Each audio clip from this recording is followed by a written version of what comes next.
గురుడు ఆయన ద్వారా శరీరంలో ఏర్పడే వ్యవస్థ గుండె. గురుడు ద్వారా శరీరంలో గుండె అనేటటువంటి అవయవం, దానికి సంబంధించిన నాళములన్నీ కూడా ఈ బృహస్పతి యొక్క అధీనంలో ఉంటాయి. జాతకగతంగా గురుడు బాగుంటే గుండె బాగుంటుంది. గురుడు సక్రమంగా లేకపోతే కనుక దానికి సంబంధించినటువంటి నాళముల్లో చిన్న చిన్న సమస్యలు ఏర్పడటము, తద్వారా చిన్న చిన్న గుండెకి సంబంధించిన ఇబ్బందులు కలగటం, మళ్ళీ వైద్యుడిని సంప్రదించడం, మళ్ళీ తిరిగి కోలుకోవడం, కొత్త జీవనాన్ని గడపగలగటం, ఇవన్నీ బుధుడు ద్వారా సంప్రాప్తించే స్వల్ప లోపాలు. ఘోరమైన గురు ద్వారా సంప్రాప్తించే స్వల్ప లోపాలు, ఘోరమైనటువంటి గురుదోషం కనుక ప్రబలితే మళ్ళీ కోలుకోలేనటువంటి ఒక పెద్ద గుండెకి సంబంధించినటువంటి రుగ్మతలు కలగటం, తద్వారా మనిషి సమస్య పోవడం జరుగుతుంది.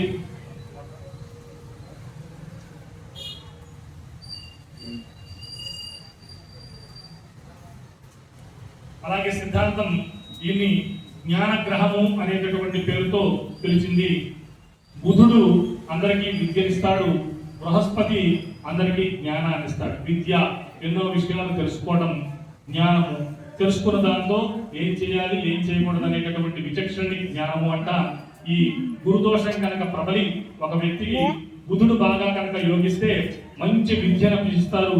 వచ్చినటువంటి విద్యతో గొప్ప ఉద్యోగాన్ని చేసుకుని సంపాదించుకుని తన కుటుంబము హాయిగా ఉండేటటువంటి ప్రణాళిక లేకుండా వచ్చినటువంటి విద్యతో తనకున్నటువంటి తెలివితేటలతో ప్రజల్ని హింసించడమో ప్రజలను మరణింపజేయడమో జరుగుతూ ఉంటుంది.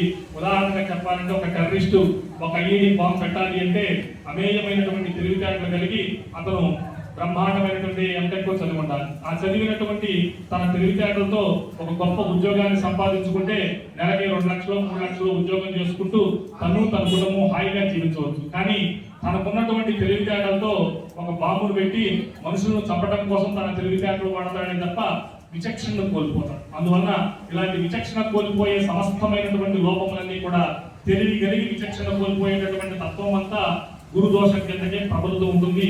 గురుడు బలహీనపడకుండా జాతకగతంగా బాగుంటే ఈ తెలివి కలిగినటువంటి విధానంతో అమేయంగా చుట్టుపక్కల ఉన్నటువంటి అనేక రకాలుగా సమాజంలో మనం చూస్తూ ఉంటాం.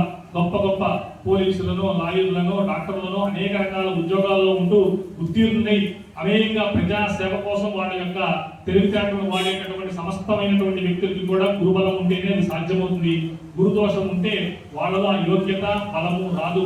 అలాగే సంపాదించుకున్నటువంటి దాన్ని సార్థక్యత చూసుకోగలగాలి. ఇవన్నీ కూడా గురుడిచ్చేటటువంటి బలము. మనలో కూడా 3 రకాలైనటువంటి తత్వాలు గురుడిస్తాడు. గురుడు సమాన బలం ఇస్తే మన శ్రమ, భగవంతుడి మీద ఎప్పుడు నమ్మకం ఉంచుకోవడం, ఈ రెండింటితో కష్టపడి పనిచేయగలగడం, భగవంతుడిని నమ్మకం, ఇది సక్రమంగా సాగుతూ ఉంటుంది. ఈ వ్యవస్థ ఎక్కడా కూడా భయం లేకుండా నిర్భయంగా మనం అన్ని పనులు చేయగలగడం జరుగుతూ ఉంటుంది. అలాగే విపరీతమైన గురుదోషం మనలో ప్రబలింది అనుకోండి, నా శ్రమ మాత్రమే ఉంది, భగవంతుడు లేడు అంటూ నాస్తికవాదం మనలో ప్రబలిపోతుంది. అది గురుదోషానికి మూల కారణం. అత్యంత ప్రమాదకరమైనటువంటి గురుబలం విపరీతంగా ఉందనుకోండి, ఇక శ్రమంటూ నమ్ముకోకుండా మూఢనమ్మకాలతో నిరంతరాయము భగవంతుడిని ధ్యాసిస్తే ఏదో మన జీవితంలో అనేకమైనటువంటి ఫలాలు కలిగిపోతాయని చెప్పేసి శ్రమని నమ్ముకోకుండా మూఢనమ్మకాలను నమ్ముకునేటటువంటి మూఢత్వం అంతా కూడా అతిపెద్ద గురుబలం వల్లే సాగుతూ ఉంటుంది. కావున అందరికీ గురుడు ఒక పరిపూర్ణమైనటువంటి చక్కటి ట్యూనింగ్ లో ఉన్నప్పుడు మాత్రమే సంపూర్ణమైనటువంటి జీవన విధానం సాగుతూ ఉంటుంది. అలా లేకపోతే కనుక ఒడిదుడుకులు ఏర్పడుతూ ఉంటాయి. మన నమ్మకాలకి, అతినమ్మకాలకి, అపనమ్మకాలకి అన్నిటికీ కూడా గురుడు యొక్క తత్వమే కారణమని గమనిస్తూ అలాంటి యోగ్యత లేకుండా సంపూర్ణంగా ఎన్ని జన్మల్లో మానవుడిగా పుట్టినా అన్ని జన్మల్లోనూ ఆస్తికవాదంతో భగవంతుడిని నమ్ముకుంటూనే ఉండాలని, అన్ని జన్మల్లో కూడా శ్రమించి పనిచేయగలిగేటటువంటి తత్వం మనకు కలగాలి మనసారా కోరుకుంటూ గురుమంత్రంతో హోమం చేద్దాం.